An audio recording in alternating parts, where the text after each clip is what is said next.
Hello students. Video में हमने discuss करा था past year examination question paper of December 2020 of BCom honours economic laws of CCS university. उसमें हमने उस क्वेश्चन पेपर के शुरू के 10 क्वेश्चन डिस्कस करे थे और उसी को कंटिन्यू करते हम नेक्स्ट 10 क्वेश्चंस डिस्कस करने वाले हैं इस वीडियो में। तो चलिए स्टार्ट करते हैं बिना किसी देरी के। We have the very first question which is explain the investigation, prosecution, adjudication, mergers, commission for competition in detail. ठीक है, तो पहले तो आपको ये पता होना चाहिए कि जो कंपटीशन एक्ट है उसके 3 पिलर्स हैं, राइट। वो 3 पिलर्स में हमारा बना हुआ है। कौन कौन से हैं? पहला है आपका anti competitive agreement, then second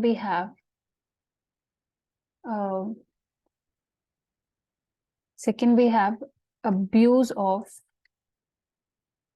dominant position, and third we have regulation of combination.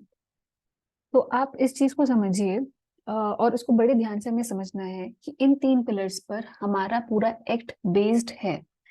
अगर इन तीनों पॉइंट में से कोई भी पॉइंट ब्रीच होता है, मतलब अगर कोई ऑर्गेनाइजेशन या कोई कंपनी किसी एंटी कॉम्पिटिटिव एग्रीमेंट में इन्वॉल्व पाई जाती है तो वो उसको पेनलाइज करेंगे कंपटीशन एक्ट में। दूसरा, अगर वो अपनी डोमिनेंट पोजीशन का गलत फायदा उठाती है तो उसको पेनलाइज करेंगे। और तीसरा, अगर कॉम्बिनेशन का वो गलत फायदा उठा रहे हैं या कार्टेल उन्होंने बना लिया है तो उनको हम पेनलाइज करते हैं या उनके अगेंस्ट कोई स्क्रूटनी बैठती है, इन्वेस्टिगेशन बैठती है, स्क्रूटनी के दायरे में वो आ जाते हैं। ठीक है, तो ये 3 पिलर्स हैं और ये 3 ही एक तरह से ऑफेंसेस हैं जो हमें इस एक्ट में अवॉइड करने हैं। ठीक है, तो पहले तो आपको ये बात ध्यान रखनी होगी, बेसिक प्रीमाइसेस ध्यान रखने होंगे क्योंकि इसका आगे यूज आएगा। नेक्स्ट क्या बात होती है, आप पूरे प्रोसेस को हमें ध्यान से समझना है कि इन्वेस्टिगेशन ऐसे ही नहीं होती। इन्वेस्टिगेशन से जो पहला पड़ाव है वो है इंक्वायरी। तो पहले इंक्वायरी बैठेगी और उसके बाद अगर नीड लगेगी तो फर्दर इन्वेस्टिगेशन होती है। इसको आप ऐसे समझ सकते हो कि जब आप शादी के टाइम पे क्या होता है कि आप लड़का देखने जाते हो या लड़की देखने जाते हो, मैच मेकिंग में क्या होता है कि अगर आपको कोई सामने वाला पर्सन अच्छा लग रहा है तभी आप उसके बारे में और जांच पड़ताल करते हो, उसका बैकग्राउंड वेरिफिकेशन करते हो। ठीक है, तो ये केस भी बिल्कुल वैसे ही है कि पहले आपका क्या होता है, आपको इंक्वायरी करनी पड़ेगी। ठीक है, तो इंक्वायरी को हम समझेंगे और इंक्वायरी से हम किस पे पहुंचेंगे, इन्वेस्टिगेशन पे। ठीक है, तो इन्वेस्टिगेशन को भी हटा देते हैं, इंक्वायरी पे जाते हैं। इंक्वायरी कैसे होती है? इंक्वायरी कौन करेगा? कमीशन करेगा। और कमीशन से मेरा मतलब क्या है? सीसीआई। ठीक है, तो कमीशन यानी competition commission of India, CCI उसको हम शॉर्ट फॉर्म में बोलते हैं। अब सीसीआई इंक्वायरी कब करता है? वो कब करता है? क्या तो उसको सेंट्रल गवर्नमेंट से या स्टेट गवर्नमेंट से या किसी स्टैट्यूटरी अथॉरिटी से कोई रेफरेंस मिला है, मतलब इन लोगों ने उसको बोला है कि हाँ आपको इसमें इंक्वायरी करनी है इस केस में। ठीक है, तो इनकी तरफ से कोई क्या आता है, आपके पास रेफरेंस आ जाता है। या फिर कमीशन को कहीं कोई अननोन सोर्सेस से कोई इंफॉर्मेशन मिलती है।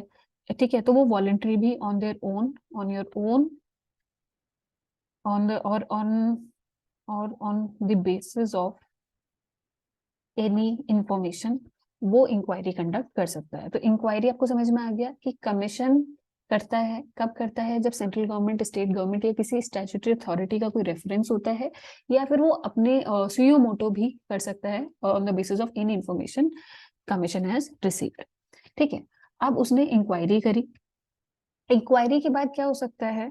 इंक्वायरी करने पर दो ही चीजें हो सकती हैं कि भाई क्या तो उनको कुछ ऐसा लगा कि हाँ हमें आगे जाना चाहिए, या फिर उनको लगता है कि नहीं सब कुछ ठीक ठाक है।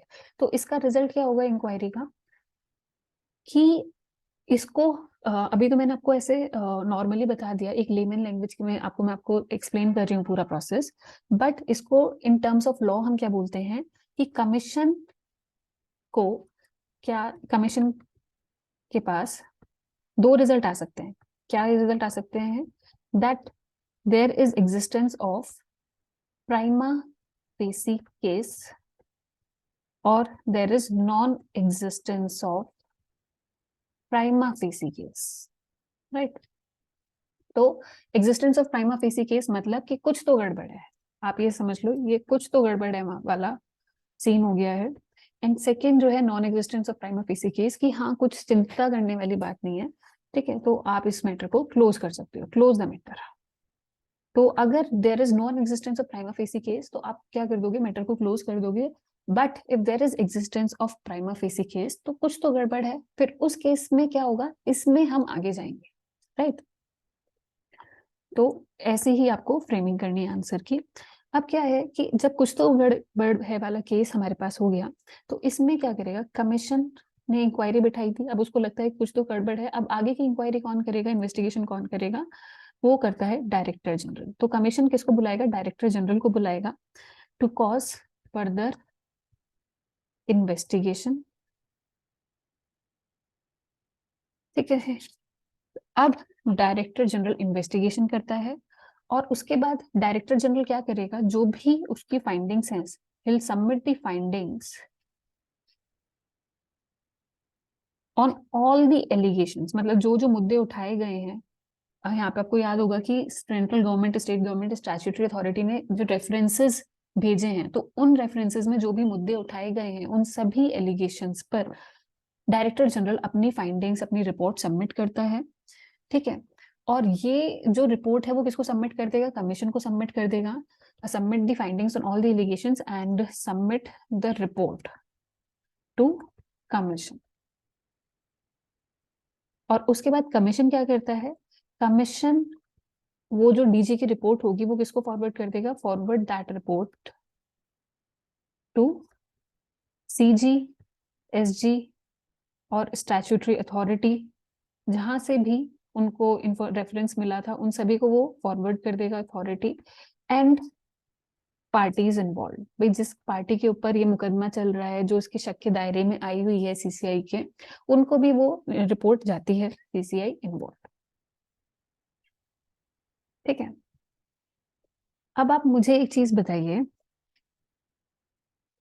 कि कमीशन को जो भी इंफॉर्मेशन मिली होगी, कुछ तो गड़बड़ है, से हमारा क्या मतलब है, ये जो हमारे पास फ्रेज है कुछ तो गड़बड़ है, इससे हमारा क्या मतलब है, कुछ तो गड़बड़ है से मतलब है वो गड़बड़ किससे रिलेटेड हो सकती है, क्या तो कोई एंटी कॉम्पिटिटिव एग्रीमेंट में वो पार्टी इन्वॉल्व होगी, या फिर वो डोमिनेंट पोजीशन को अब्यूज कर रही होगी, या फिर जो वो किसी कॉम्बिनेशन में इन्वॉल्व होगी, या उन्होंने कोई कार्टेल बनाया हुआ होगा और उस कार्टेल का या उस कॉम्बिनेशन का हमारे कंपटीशन पे, हेल्दी कंपटीशन पे अप्रिशिएबल एडवर्स इफेक्ट होगा, ठीक है। तो गड़बड़ से हमारा यही मतलब है, ठीक है। आई होप आपको ये पूरा फ्लो चार्ट समझ में आ गया होगा। ये मैं आपको इस हिसाब से इसलिए करवा रही हूँ बिकॉज अगर आप इसका आंसर देखोगे तो आपको आंसर इसका पूरे 7 पेज में मिलेगा, 6 से 7 पेज में। तो हमें ये फ्लो चार्ट समझना जरूरी है बिकॉज अल्टीमेटली इस फ्लो चार्ट को ही आप सेंटेंस फ्रेम करके अपने आंसर में लिखोगे, ठीक है जी। तो यहाँ तक हमें समझ में आता है कि कमीशन अपनी रिपोर्ट किसको सबमिट कर देता है, डायरेक्टर जनरल अपनी रिपोर्ट कमीशन को सबमिट कर देता है और कमीशन वो रिपोर्ट आगे फॉरवर्ड करता है सेंट्रल गवर्नमेंट को, स्टेट गवर्नमेंट को या स्टैट्यूटरी अथॉरिटी को एंड जो भी पार्टीज इन्वॉल्व होंगी। अब क्या है, पार्टीज के पास वो रिपोर्ट गई, हो सकता है पार्टीज भी या सेंट्रल गवर्नमेंट, स्टेट गवर्नमेंट भी उससे ट्रिगर हो जाए और वो क्या करें, अपने सजेशंस या अपना रिप्लाई, अब उस रिप्लाई में सजेशन हो सकता है या उनके कोई ऑब्जेक्शन हो सकते हैं। ये सजेशन ऑब्जेक्शन किसकी तरफ से आएंगे, इन लोगों की तरफ से, सीजीएसजी, स्टैट्यूटरी अथॉरिटी या पार्टी इन्वॉल्व, ये अपने सजेशन या ऑब्जेक्शन देंगी किसको, टू कमीशन। ये पूरा प्रोसीजर होता है इंक्वायरी एंड इन्वेस्टिगेशन का। अब हम बात करते हैं, क्योंकि क्वेश्चन का दूसरा पार्ट ये भी था कि कैसे एडजुडिकेशन होती है। आपने इंक्वायरी इन्वेस्टिगेशन कर ली, अब दो ही चीजें हो सकती थी कि क्या तो कुछ मिलता या नहीं मिलता, कुछ नहीं मिलता हमने मैटर को क्लोज कर दिया, आगे जाने ही नहीं दिया। अब जो अगर हमें कुछ मिला तो वो क्या मिला, अब उस पर चर्चा करते हैं। केस 1 हमें क्या मिला, हमें हमारी फाइंडिंग रही कि अब्यूज ऑफ डोमिनेंट पोजीशन हुआ है, ठीक है। हमारी पास एक ये कॉन्सिक्वेंस निकला कि हमारी इन्वेस्टिगेशन एंड इंक्वायरी का, कि अब्यूज ऑफ डोमिनेंट पोजीशन हुआ है। उस केस में क्या होगा, उस केस के कॉन्सिक्वेंसेस क्या हो सकते हैं, अब उन पे क्या एडजुडिकेशन हो सकती है, कि क्या तो ये है कि भाई गवर्नमेंट ये बोल दे, कमीशन ये बोल दे कि जो आपने ये डोमिनेंट पोजीशन है इसको आप बंद करो, सीज करो एंड अब ये काम आप नहीं करोगे, cease and desist order pass कर दे, ठीक है। दूसरा हो सकता है कि वो उस पर पेनल्टी इम्पोज कर दे।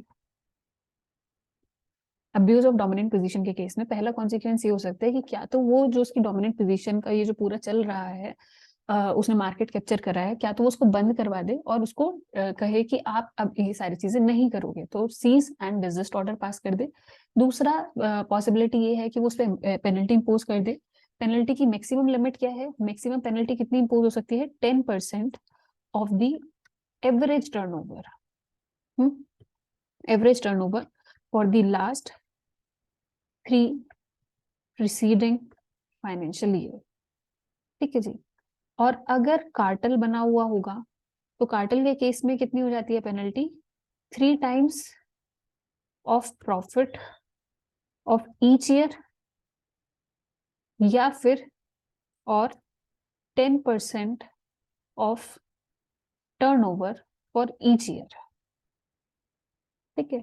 इसमें जो भी हायर होगा, विच एवर इज हायर, तो ये कॉन्सिक्वेंस हो सकता है।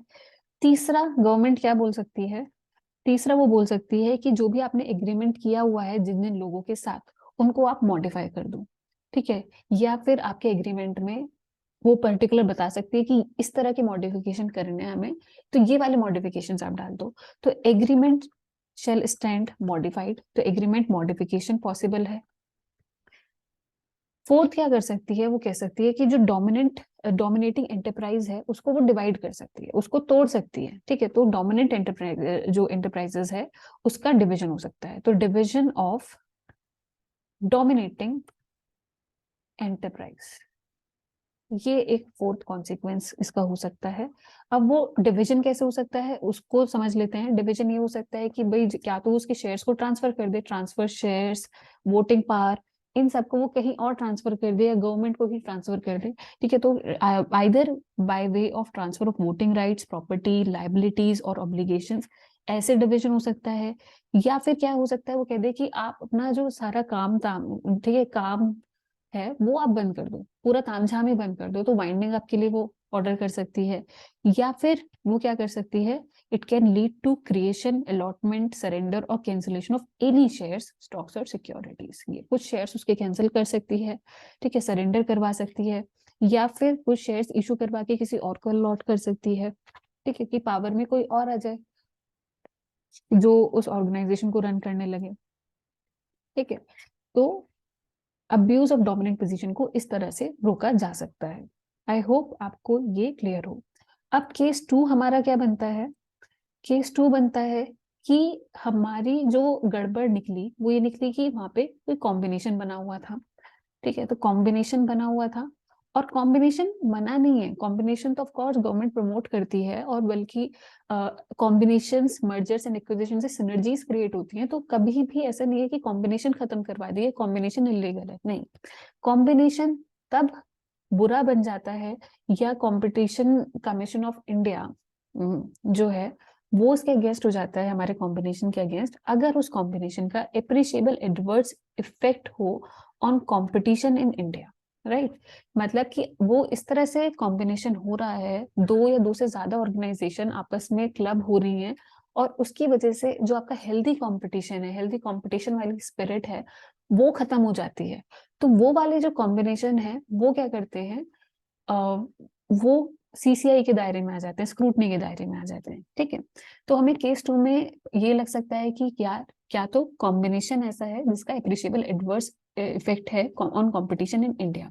तो उस केस में क्या होगा, कमीशन कैसे प्रोसीड करेगा, कमीशन यानी सीसीआई क्या कर सकता है, वो एक एससीएन इशू कर सकता है। एससीएन क्या होता है, एससीएन कारण बताओ नोटिस, शो कोज नोटिस, वो इशू कर सकता है किस पे, ऑल दी एंटरप्राइजेस या all the parties which are involve in the combination, उन पे वो एससीएन इशू कर सकता है, और उनसे कह सकता है कि आप अपना जवाब हमें विद इन 30 days प्रोवाइड कराओ, ठीक है जी।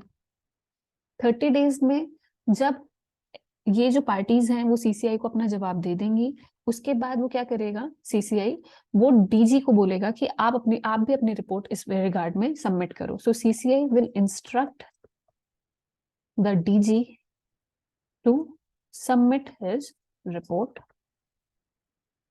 ठीक है जी।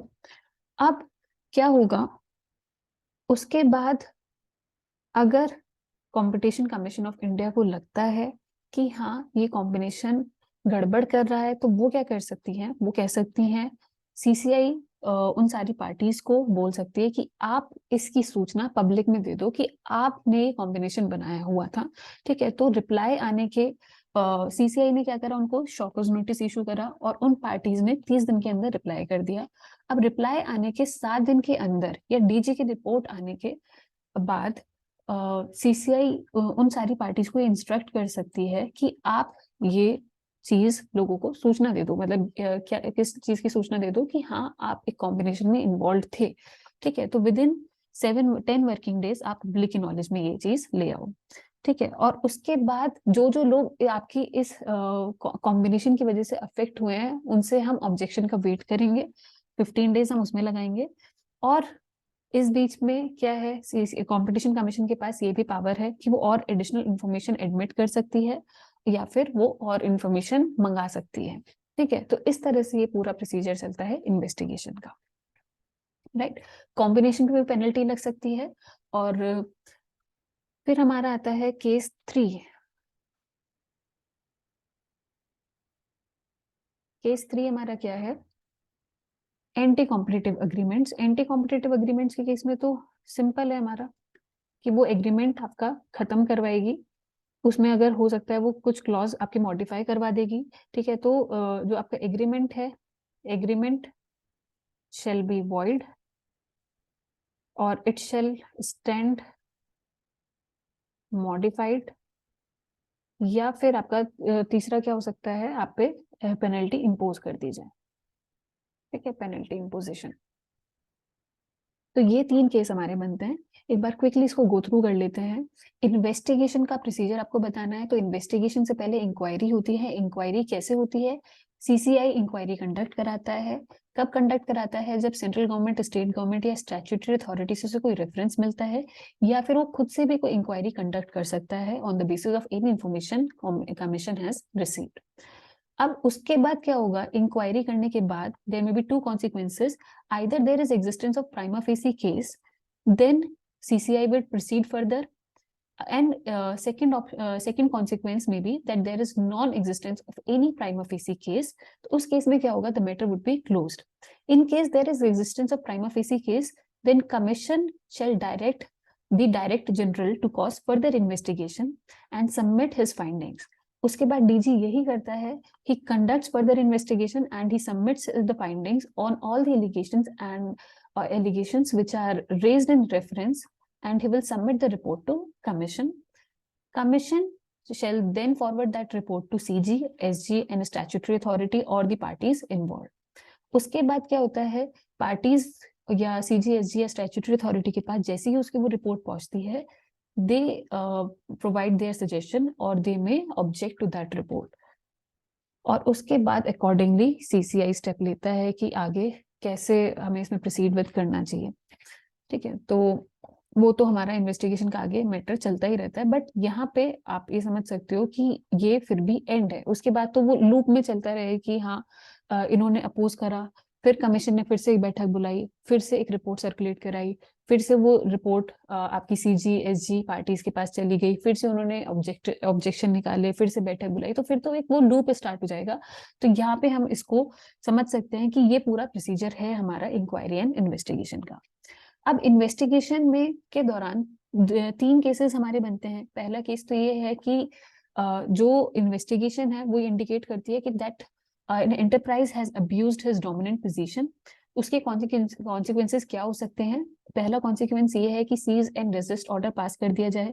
दूसरा ये है कि penalty should be imposed, and penalty जितनी इम्पोज हो सकती है उसकी मैक्सिमम लिमिट हमें प्रोवाइड कराई गई है 10% of the average turnover for the last 3 preceding financial year.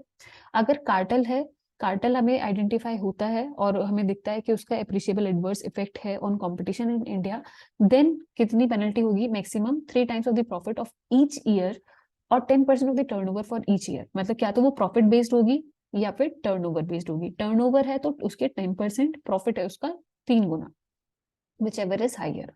या फिर एक ये कॉन्सिक्वेंस हो सकता है कि सीसीआई में ask to amend the agreement और वो बता सकती है कि क्या क्या मॉडिफिकेशन आप करो। फोर्थ ये है कि जो आपका डोमिनेटिंग एंटरप्राइज है उसको ही वो डिवाइड कर दे, क्या तो वो ट्रांसफर करवा ले शेयर्स, या फिर क्या कर सकती है उसको वाइंड अप के लिए बोल दे, या फिर क्या हो सकता है क्रिएशन, अलॉटमेंट, सरेंडर और cancellation of any shares, stocks और सिक्योरिटीज, राइट। केस 2, और इन्वेस्टिगेशन के दौरान हमें पता चलता है कि एक ऐसा कॉम्बिनेशन बना हुआ है जिसका एप्रिशिएबल एडवर्स इफेक्ट है ऑन कंपटीशन इन इंडिया। तो उस केस में सीसीआई कैसे प्रोसीड विद करेगा? It will issue show cause notice to all the parties which are involved in combination, and they will have to file a reply within 30 days of receiving that show cause notice. And once they have filed the reply to CCI, then CCI will further instruct the DG, Director General, to submit his report. ठीक है, इस तरह से आपका होता है। और फिर वो अपनी रिपोर्ट सबमिट करेगा डीजी, और इन्होंने भी अपना रिप्लाई फाइल कर दिया। अब सीसीआई के पास दोनों चीजें आ जाती हैं, इनका रिप्लाई भी और डीजी की रिपोर्ट भी। उसके बाद वो हो सकता है पार्टीज को ये इंस्ट्रक्ट करे कि आप पब्लिक की नॉलेज में ये चीज लेकर आओ विद इन 10 डेज। आप मतलब ये होता है ना कि कोई किसी ऑफिशियल नोटिफिकेशन आप छपवा दो, नोटिफिकेशन तो नहीं इसको बोलेंगे, मतलब आप न्यूज़पेपर में इसको निकलवा दो कि हाँ आप इस कॉम्बिनेशन में इन्वॉल्व थे और आपकी वजह से काफी सारे लोग अफेक्ट हुए हैं। और जो लोग अफेक्ट हुए हैं फिर वो अपना जवाब या अपने ऑब्जेक्शंस हमारे पास लेकर आ सकते हैं with in 15 days. And meanwhile CCI can also call for additional information and submit the additional information. ठीक है, और फाइनली वो क्या करेगा कि फाइनल जो आपकी एडिशनल इंफॉर्मेशन आ गई और उसके बाद विद इन 45 डेज सीसीआई अपना फाइनल फैसला निकाल देती है। केस 3 क्या है? ये पता चलता है सीसीआई को कि आप एंटी कॉम्पिटिटिव एग्रीमेंट में इन्वॉल्व हो, तो वो कह सकती है ऐसी इस तरह के जो एग्रीमेंट हैं they are void ab initio and they shall stand modified. ये भी एक ऑप्शन हो सकता है। और तीसरा ये है कि पेनल्टी आप पे इम्पोज की जा सकती है। So this was all about our first question, which was explain the investigation, prosecution, adjudication, mergers, commission for competition in detail. I hope अब ये जो फ्लो चार्ट हमने इसमें बनाया है इससे आपको पूरा फ्लो क्लियर हो गया होगा कि कैसे कैसे चीजें चल रही हैं। ठीक है जी, आगे बढ़ते हैं अपने नेक्स्ट क्वेश्चन की तरफ, which is explain the important provisions of environmental protection act 1986। ये हमने कल भी डिस्कस करा था कल की वीडियो में कि जो एनवायरमेंट प्रोटेक्शन एक्ट है उसका ऑब्जेक्टिव क्या है। उसका ऑब्जेक्टिव ये है कि वो एनवायरनमेंट को प्रोटेक्ट करे और जो एनवायरनमेंट को डैमेज कर रहा है उसके अगेंस्ट स्ट्रिक्ट एक्शंस ले। और जो इंटरनेशनल कॉन्फ्रेंसेस हुई हैं कौन सी किसको हम रेफर करते हैं मेनली यहाँ पे, आपकी स्टॉकहोम कॉन्फ्रेंस। स्टॉकहोम कॉन्फ्रेंस में जो भी डिसीजंस लिए गए हैं उसको हम अप्लाई करा सकें। ठीक है, तो ये तो ऑब्जेक्टिव्स भी आप इसमें स्टेट कर सकते हो और फिर आप बता सकते हो उसके क्या क्या इंपॉर्टेंट प्रोविजंस हैं। एनवायरमेंट प्रोटेक्शन एक्ट में हमारा एक प्रोविजन है कि that it can coordinate and execute nationwide programmes. इसमें हमने स्वच्छ भारत आंदोलन का एग्जाम्पल दिया था कि इस तरह के जो प्रोग्राम्स होते हैं जो नेशन वाइड कंडक्ट किए जा रहे हैं उसकी पावर हमें कहाँ से मिल रही है? उसकी पावर हमें देता है environment protection act 1986। It can also mandate environmental quality standards particularly those concerning the emission or discharge of environmental pollutants। ठीक है, तो आपकी ये इस एक्ट में ही ये लिखा हुआ है कि कितनी लेवल तक कितनी मतलब आपको ये स्टैंडर्ड मेंटेन करना है और इससे ऊपर आप एनवायरमेंट में डिस्चार्ज नहीं कर सकते। ठीक है, और उसका मतलब प्रदूषण नहीं बढ़ा सकते। ठीक है, this law can impose restrictions on the location of industries.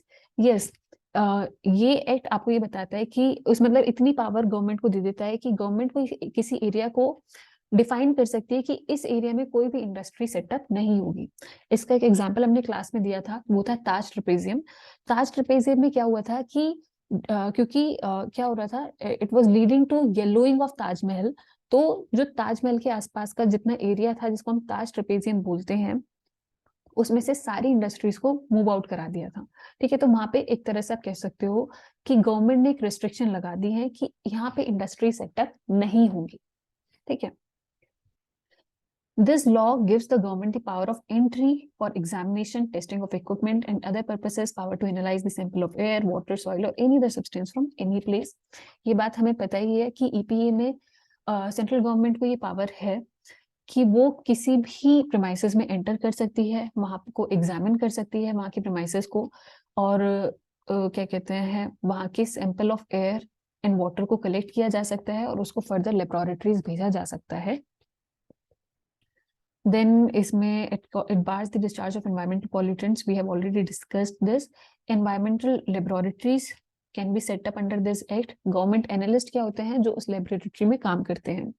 और इसमें हमने एग्जांपल लिया था जैसे सीआईडी में आपका डॉक्टर सालुके हैं, तो डॉक्टर सालुके क्या है, एक तरह के एनालिस्ट हैं, क्योंकि अल्टीमेटली उनकी फॉरेंसिक लैब में वो बताते हैं, जो भी एविडेंस होता है उनकी फॉरेंसिक लैब में जाता है और वो उस पर अपने कॉमेंट्स देते हैं. ठीक है, तो इस तरह से आप याद रख सकते हो कि वो क्या है, एक तरह के एनालिस्ट हैं, उनकी जो रिपोर्ट है वो लीगल एविडेंस मानी जाती है. तो इन्वायरमेंटल लेबोरेटरीज आर सेटअप, और उन लेबोरेटरीज में क्या होता है कि जो भी सैंपल ऑफ एयर है या वाटर है वो कलेक्ट होके जाते हैं और उनको एनालाइज किया जाता है.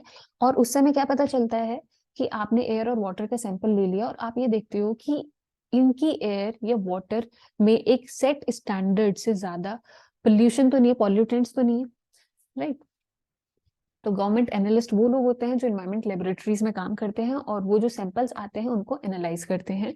Then penalty for contravention of the provision of the act, rules, order and directions. और इसमें एक पेनल प्रोविजन भी है कि अगर आपने इस एक्ट के किसी भी प्रोविजन को कंप्लाई विद नहीं किया तो आप पे पेनल्टी लगाई जा सकती है, which may include the imprisonment for a term up to 5 years. 5 साल की आपको उसमें सजा हो सकती है और फाइन भी आप पे लगाया जा सकता है, जो कि कितना हो सकता है, 1 लाख रुपए. तो ऐसा नहीं है कि क्या तो आपको फाइन पे करना होगा और या फिर आप जेल काट कराओ, ऐसा नहीं, दोनों चीजें भी आप पे एक साथ इम्पोज हो सकती हैं.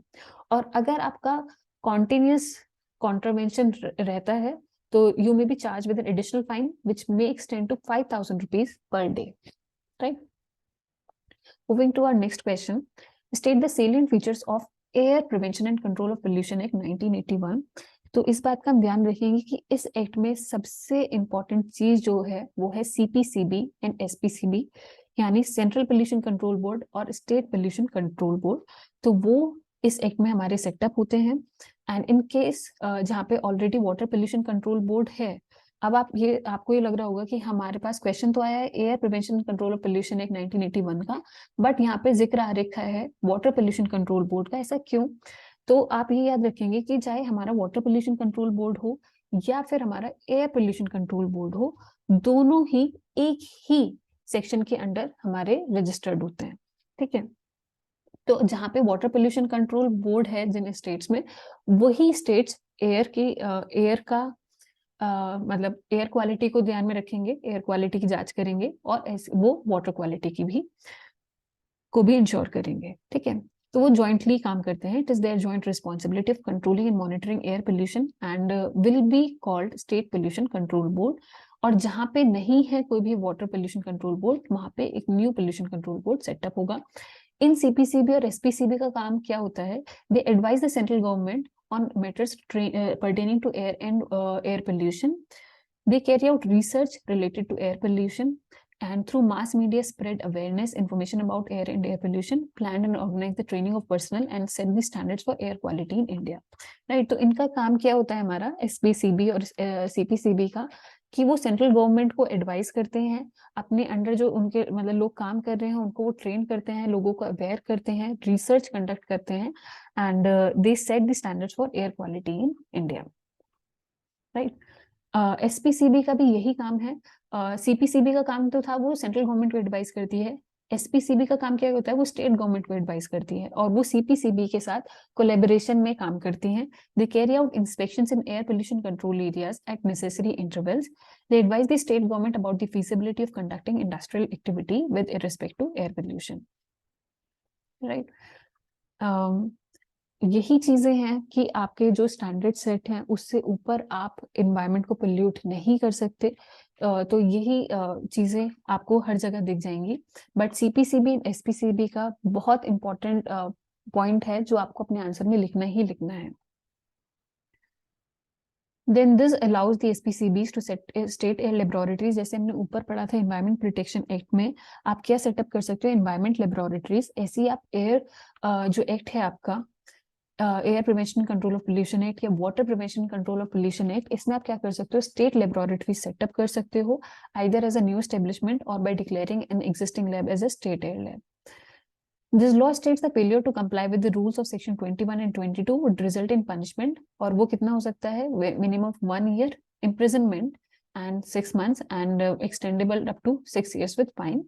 और अगर आप इसको फिर से कंटिन्यूअस कॉन्ट्रावेंशन रहता है तो 25,000 रुपीज पर डे का इसमें फाइन है, right. Moving ahead to our next question, discuss the main features of the National Green Tribunal Act 2010. तो इसमें आपको पता होना चाहिए कि जो नेशनल ग्रीन ट्राइब्यूनल एक्ट है ये हमारा क्या है, एक तरह का फास्ट ट्रैक कोर्ट है. तो ये चीज आप जरूर मेंशन करोगे कि आपको पढ़ने में आता है tribunal, but it is a court and it's a fast track court. Fast track court क्या होता है कि जो भी केसेस वहां पे आते हैं आपको 6 मंथ्स के अंदर उनको डिस्पोज करना रहता है, ठीक है जी. और नेशनल ग्रीन ट्राइब्यूनल एक्ट क्या करता है, एनजीटी जितने भी इन्वायरमेंट रिलेटेड इश्यूज होते हैं, केसेस होते हैं, उन सबको डिस्पोज करता है, ठीक है. तो गवर्नमेंट ने ये ट्राइब्यूनल सेटअप ही इस वजह से करा था जिससे कि जो आपके जो मेन कोर्ट्स हैं उस पे क्या हो जाए, उस पे बर्डन कम हो जाए और इन्वायरमेंट रिलेटेड जितने भी केस हैं वो सारा आपका एनजीटी देखे. और इस ट्राइब्यूनल में क्या है, एक फुल टाइम चेयरपर्सन है और आपके जुडिशियल मेंबर्स होते हैं, एक्सपर्ट मेंबर्स होते हैं. जुडिशियल मेंबर्स कितने रहते हैं, 10 to 20, और एक्सपर्ट मेंबर्स भी आपके 10 to 20 रहेंगे. इनको कौन अपॉइंट करता है, जो आपके जुडिशियल मेंबर्स हैं उनको सेंट्रल गवर्नमेंट अपॉइंट करती है in consultation with chief justice of India. And जो जुडिशियल मेंबर्स होते हैं they are appointed on the recommendation of selection committee. इसको हमने कॉम्प्रहेंसिवली क्लास में कवर किया कराया हुआ है. और इन चेयरपर्सन की टर्म क्या रहेगी, चेयरपर्सन है, जुडिशियल मेंबर है, एक्सपर्ट मेंबर है, उन वो सब 5 साल के लिए अपॉइंट होते हैं या फिर till the time till the age of their retirement whichever is earlier, ठीक है. And they have the power of civil court. आपको ये याद रखना है कि ट्राइब्यूनल के पास क्या पावर है, they have the same power as the equivalent to the power of civil court of passing any order or decision or award. While passing any order or decision or award, he must apply the principle of sustainable development, the precautionary principle, and the polluter pay principle. Right? और NGT की किसी बात से आप aggrieved होते हो तो आप कहाँ जाओगे, हाई कोर्ट नहीं जाओगे, क्योंकि it is same as high court. तो आप सीधा जाते हो सुप्रीम कोर्ट, ठीक है. देन इस पे कौन कौन से मैटर्स हैं जो ये डील करता है. To settle the question and disputes where a substantial question relating to environment is involved, and it provides early and efficacious disposal of cases and also play twin purposes. Firstly, litigant satisfaction, and secondly, sustainable development with the due protection of environment. They provide affordable, accessible, quick and speedy justice in case relating to environment conservation and protecting at grassroots level. ये आपको ये वाला point जरूर लिखना है because जो अगर आप उनको अप्रोच करते हो ये कोर्ट को अप्रोच करना बहुत अफोर्डेबल रहता है, एक्सेसिबल तो ये है ही. And of course it they are operating on the premises of quick and speedy justice, right? They provide for the compensation, damages, fine, and relief to the person and property, and restoration of ecology accordance with the polluter pay principle and precautionary principle and environmental doctrines. With this, we move to the next question, which is discuss in detail the salient features of FEMA Act 1999. अब FEMA में क्या है, it gives the power to the central government to regulate the flow of payments to and from a person situated outside the country. FEMA में कुछ चीज आपको ध्यान रखनी है. पहली बात तो ये पावर किसको देती है, सेंट्रल गवर्नमेंट को पावर देती है और आरबीआई को पावर दे रही है, ठीक है. तीसरा क्या है, FEMA ये एडवोकेट करता है कि जो भी आप ट्रांजेक्शन कर रहे हो in and out the country, वो आप क्या करो आउट द कंट्री, ठीक है. तो अगर आप कोई आपको बाहर से पैसा भेज रहा है या फिर आप यहाँ से बाहर किसी को पैसा भेज रहे हैं तो वो आप किसके थ्रू करो, ऑथराइज्ड डीलर्स के थ्रू करो, ठीक है. तो पूरा एम्फेसिस FEMA का इसी चीज के ऊपर रहता है, FEMA एक्ट का, कि आप ऑथराइज्ड डीलर के थ्रू ही फॉरेन एक्सचेंज में इन्वॉल्व हो, ठीक है. तो ये सबसे बड़ा फीचर इसका है. एंड सेंट्रल गवर्नमेंट को पावर देती है to regulate the flow of payments to and from a person situated outside the country. All financial transactions concerning foreign securities or exchange, they cannot be carried out without the approval of FEMA, and they should be carried out only through authorized person, ठीक है. और इस act के एक salient feature ये भी है कि Indian resident residing in India have the permission to conduct a foreign exchange, foreign security transaction, or the right to hold or own immovable property in a foreign country in case security, property, or currency was acquired or owned where the individual was based outside of the country when they inherit the property from individual staying outside the country. ये कहता है कि जो Indians India में रह रहे हैं वो बाहर प्रॉपर्टी एक्वायर कर सकते हैं, वो बाहर फॉरेन मतलब बाहर करेंसी भेज सकते हैं, but within a particular threshold, right.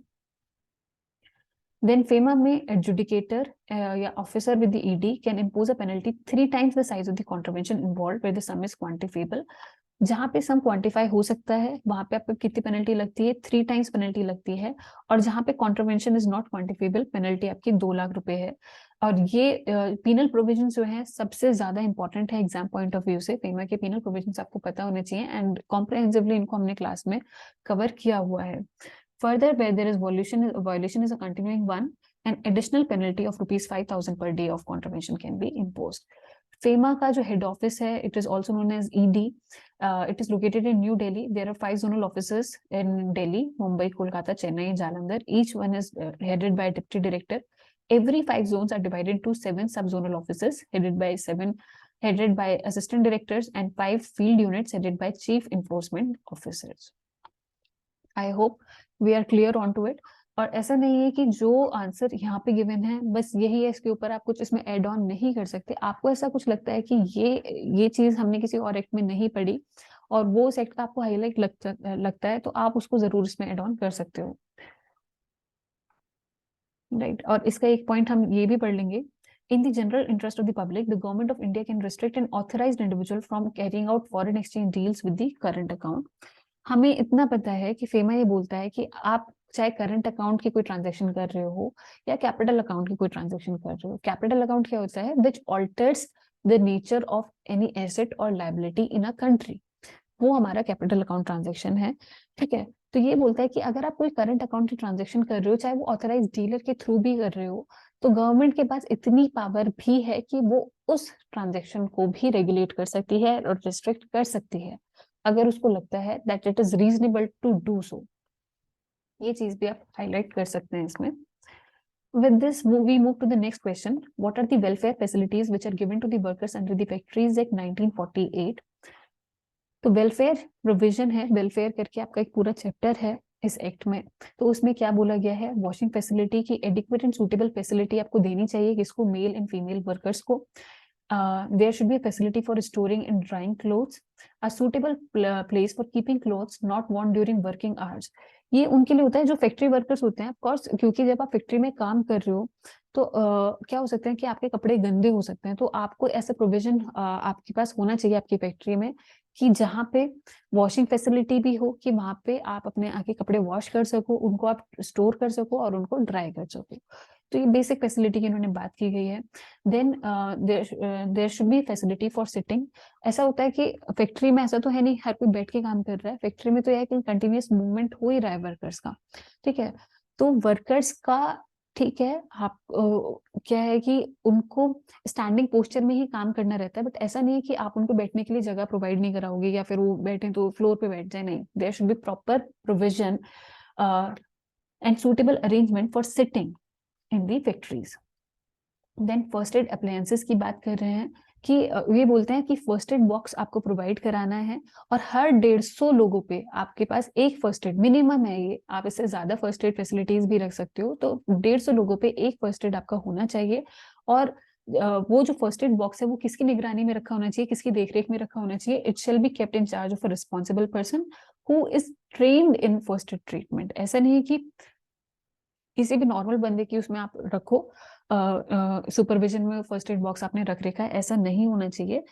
जिसके पास भी आपने फर्स्ट एड बॉक्स रखवाया हुआ है उसको कम से कम फर्स्ट एड देना आना चाहिए, उसमें वो ट्रेंड होना चाहिए, ठीक है। और जहां भी जिस भी फैक्ट्री में 500 से ज्यादा वर्कर्स हैं वहां पे एक एम्बुलेंस रूम होना चाहिए। It should contain the prescribed equipments and be in the charge of such medical and nursing staff as may be prescribed.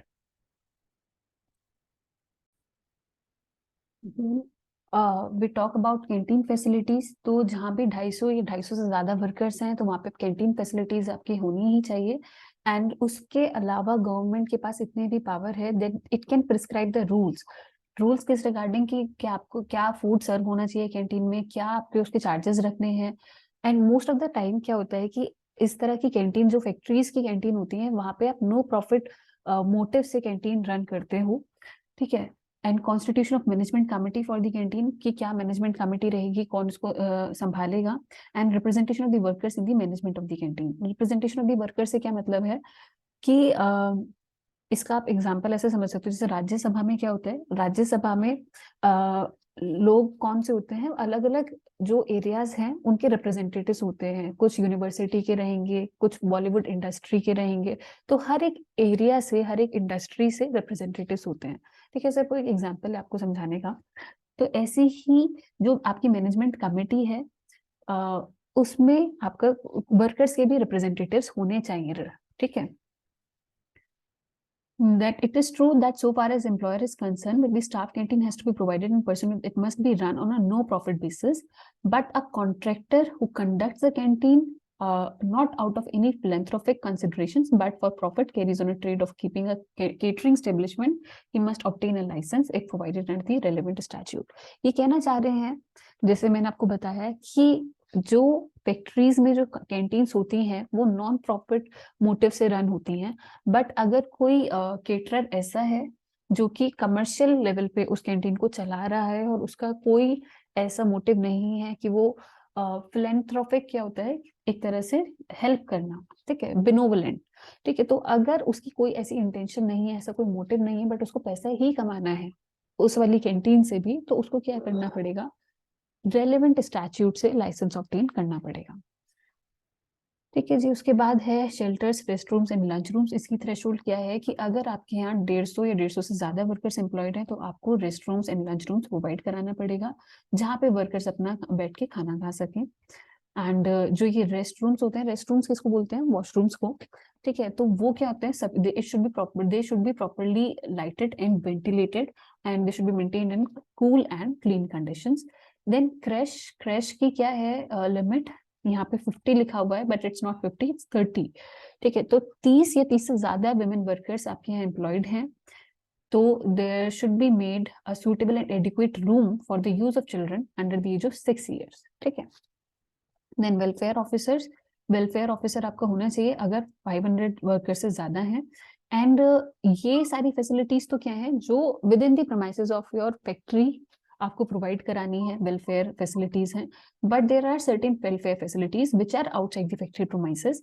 वो क्या क्या है, maternity benefits, gratuity, pension, provident fund benefits, medical benefits, educational facilities, housing facilities, recreational facilities, बहुत ही general है, और जो कि आप ये देखोगे कि बहुत सारी कंपनीज, एमएनसीज, फैक्ट्रीज ये सब प्रोवाइड कराती ही हैं ऑलरेडी अपने एम्प्लॉयज को। Library, reading rooms, holiday home, leave travel facilities, vocational training, transportation facility to and from the place of work, right? Then moving ahead, state the powers and duties of the Directorate of Enforcement। Directorate of Enforcement क्या है, enforcement directorate, ED, जिसे हम प्रवर्तक निदेशालय बोलते हैं। तो उनकी क्या पावर होती है, उनके पास ये पावर है कि वो इन्वेस्टिगेट कर सकते हैं कि अगर फीमा का कोई भी जो प्रोविजन है उसको उसके वायलेशन होती है तो उसमें वो फर्दर इन्वेस्टिगेशन कंडक्ट कर सकते हैं।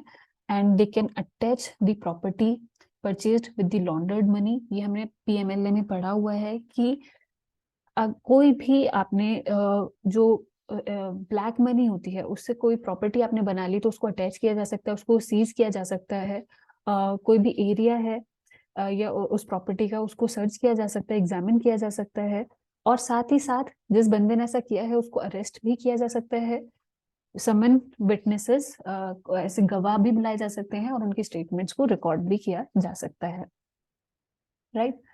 और सर्च के दौरान उनकी ईडी के पास क्या पावर है, ED officers and authorities have the power to enter the property of the accused. जिस पे भी शक है, केवल शक के बिना पे, if they have the reason to believe, they can of course enter the property of the accused. उसको सर्च कर सकते हैं, उसको कॉन्फिस्केट कर सकते हैं, उसको फ्रीज कर सकते हैं। कॉन्फिस्केशन एंड फ्रीज एक ही बात है। They may also investigate persons connected with the property. Then power of summons, इसमें क्या है, इसमें आप ये एग्जाम्पल कोट कर सकते हो, के ए मंजूर versus assistant director enforcement directorate government of India. ये बोलते हैं कि अगर आपके पास समन आया है, समन मतलब होता है बुलावा, ऐसा हो सकता है कि आपके यहाँ पे मतलब आप इन्वॉल्व नहीं हो, आपने कोई फेमा का प्रोविजन वायलेट नहीं किया, बट आप किसी ऐसी पार्टी से डील कर रहे हो जो जिसने वायलेशन किया हुआ है, तो हो सकता है समन आपके पास भी आ जाए। ऐसा होता है ना कई बार, जैसे कोई मर्डर केस है या कोई चोरी वोरी का केस है, तो उसमें क्या होता है, पूछताछ बहुत सारे लोगों से की जा सकती है। अब जिन जिन से पूछताछ हो रही है, ऐसा तो नहीं है कि वो सारे ही गिल्टी हैं या फिर मतलब गुनहगार हैं, ऐसा तो नहीं है। बट पूछताछ तो बहुत सारे लोगों से होती है, तब जाके मतलब एक गुनहगार निकलता है, दो गुनहगार निकलते हैं। तो ऐसी ही बात है कि समन्स आपके पास भी आ सकते हैं, किसी के पास भी आ सकते हैं। तो अगर शक के बेसिस पर मतलब आपसे आपकी कोई गवाही चाह रहा है, तो ईडी ने अगर आपको समन भेजा है, तो आपको उसको कंप्लाई विद करना पड़ेगा, उसको चैलेंज नहीं किया जा सकता। तो such a right under section 37 subsection 3 to be summoned by the ED cannot be disputed in a court by way of writ. writ के माध्यम से भी आप उसको डिस्प्यूट नहीं कर सकते कि हमें समन क्यों भेजा गया है। The ability to summon a person to appear in order to submit relevant document is part of ED's preliminary inquiry and it does not render a person accused in the eyes of law. सिर्फ आपको समन भेजा गया है, इसका मतलब ये नहीं कि आप अक्यूज्ड हो, आप गिल्टी हो, नहीं। ये ईडी की बेसिक या प्रिलिमिनरी इंक्वायरी का पार्ट है और वो आपको समन भेज सकती है। वो आपको क्या, वो किसी को भी समन भेज सकती है और उसको कंप्लाई विद करना पड़ेगा, उसको आप कोर्ट में चैलेंज नहीं कर सकते हो। ईडी के पास पावर है, वो आपको पेनलाइज कर सकती है अगर आप कोई भी प्रोविजन की ब्रीच करते हो, कॉन्ट्रावीन करते हो, right. Then statutory functions of directorate include enforcement of the following acts.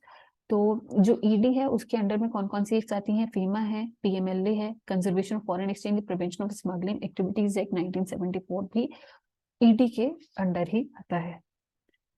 Then moving to I guess it is the last question. Explain the main provision of the Trademarks Act 1999.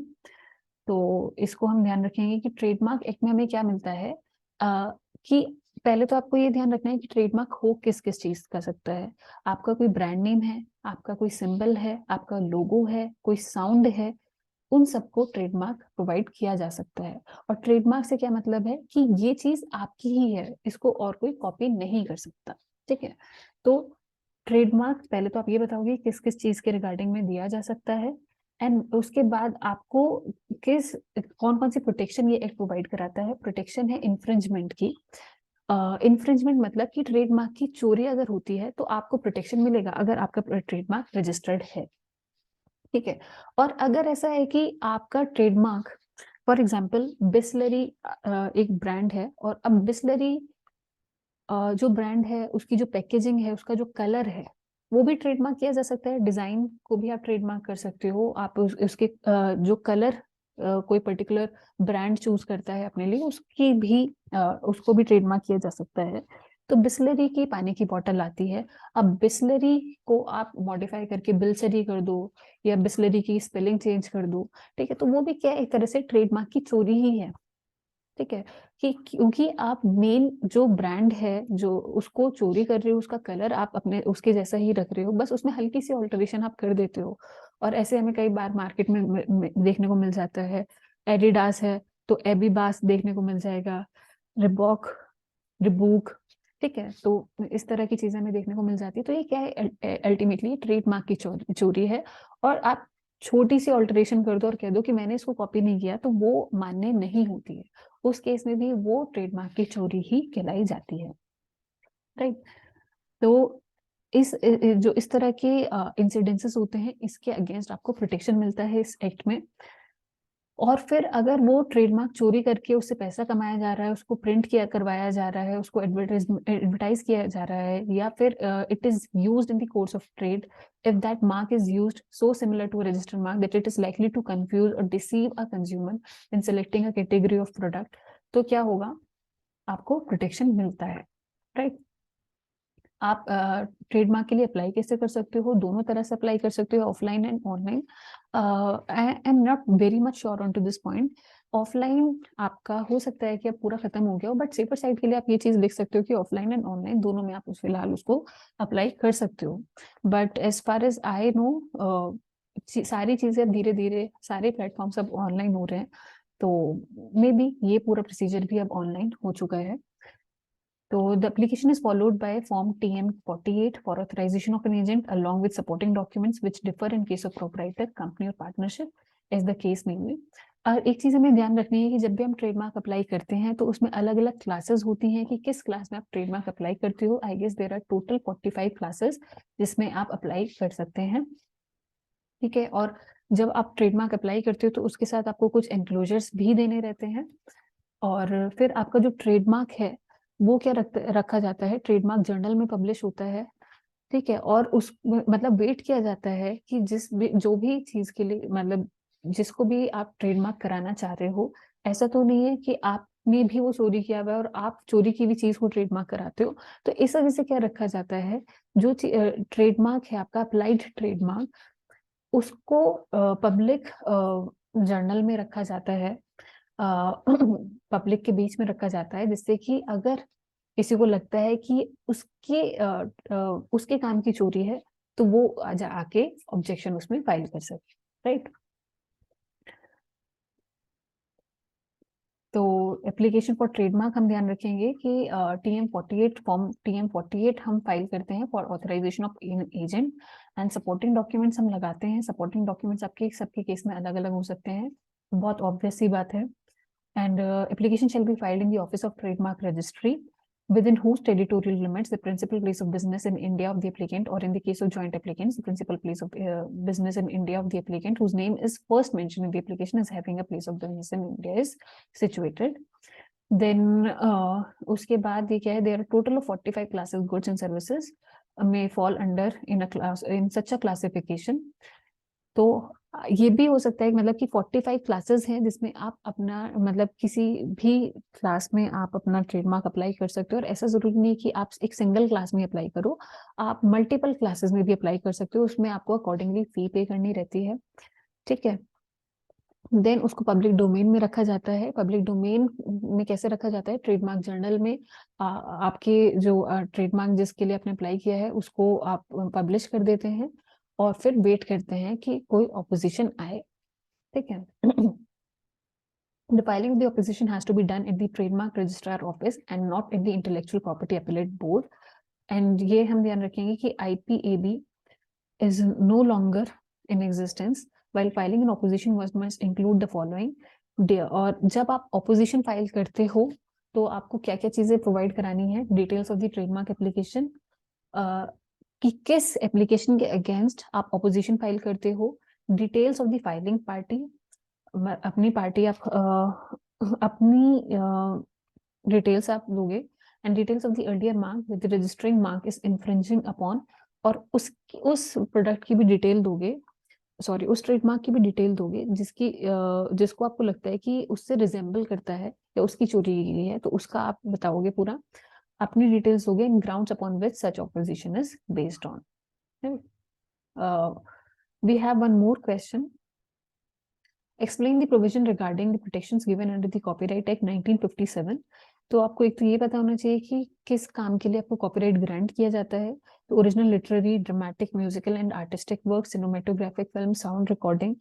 फिर आप इसमें बता सकते हो कि artistic work क्या होता है. आर्टिस्टिक वर्क में आपका पेंटिंग आ गई, स्कल्पचर आ गए, फोटोग्राफ आ गई, work of architecture. Then musical work में आपका क्या है कि it consist of music and includes any graphical notation of such work but does not include any words और action intended to be sung, spoken और performed with the music.